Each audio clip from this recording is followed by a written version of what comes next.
Hey everybody, how you doing today? God's grace for today, Matthew chapter 10. The verses I'm going to share on are 32, 33, 38, and 39. Once again, I really want to encourage you, read this chapter. Read this for yourself. Don't take my word for it. I'm just touching on little things that I feel like the Lord wants me to speak on, but there's so much more. If you get nothing else out of these videos, let them push you to Christ. I don't want you to follow me. I want you to follow Christ. I don't want you to take my word. I want you to read his word. But as Jesus is getting ready to send the 12 disciples out and have them start preaching, he says all these words to them. And this is part of it. He says, "Therefore, whoever confesses me before men, him I also confess before my Father who is in heaven. But whoever denies me before men, him I will also deny before my Father who is in heaven." And 38 says, "And he who does not take his cross and follow after me is not worthy of me. He who finds his life will lose it, and he who loses his life for my sake will find it." So there's a strong warning here. First is a promise that whoever confesses Christ publicly, not with every head bowed and every eye closed, publicly confesses Christ,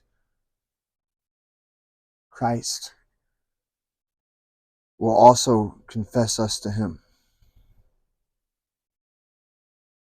But whoever denies Christ before men, he will also deny before the Father in heaven. You know, a lot of people tell you that you can be good enough, do enough good works, you're a good person, and you'll make it to heaven. It's not what I believe. It's not what this Bible teaches. This Bible teaches us no matter how good we are, we can't make it into heaven. Because compared to a holy and perfect God, we are all wicked. This Bible says that our righteousness is like filthy rags. That means the best, most perfect day that we could ever do, the best deed we could ever do, is like dirty garbage compared to the holiness that it would require to match God's righteousness. But Christ came and died on a cross for you and me. He came and sent his Holy Spirit to indwell us, to bring us back to the Father. And while we can't earn this, we do have a responsibility. He who does not take up his cross and follow after me is not worthy of me. He who finds his life will lose it, and he who loses his life for my sake will find it. What does that mean? I believe it means that we're called to lay down our life. And I don't mean jumping in front of a bullet for somebody. I mean lay down our desires and trade them for his. And then we can truly get fulfilled. Because all these earthly desires that we have leave us feeling empty. They might fill us up for a little while, but in the end, they leave us empty. But when we set our heart on his kingdom, on his will, on his plan, and we walk in that, then he fulfills those desires fully through him.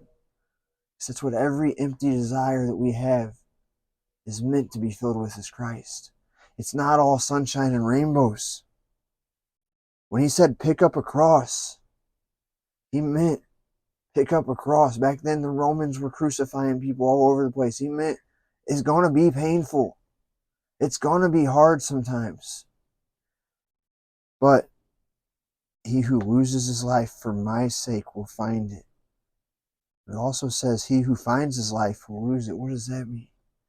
It means if I go out and find my meaning in life from something of this world, it's eventually going to be stripped away. Rather I lose it in this life, or I lose eternity with him in the next. I lose it. But if we lay down ourselves and we find his purpose for us, then we find true life, not only in the world to come, but in this life. I love you guys. So does Christ. I pray that you would find your life in Him. Read your word. Pray. Press in. Time is short.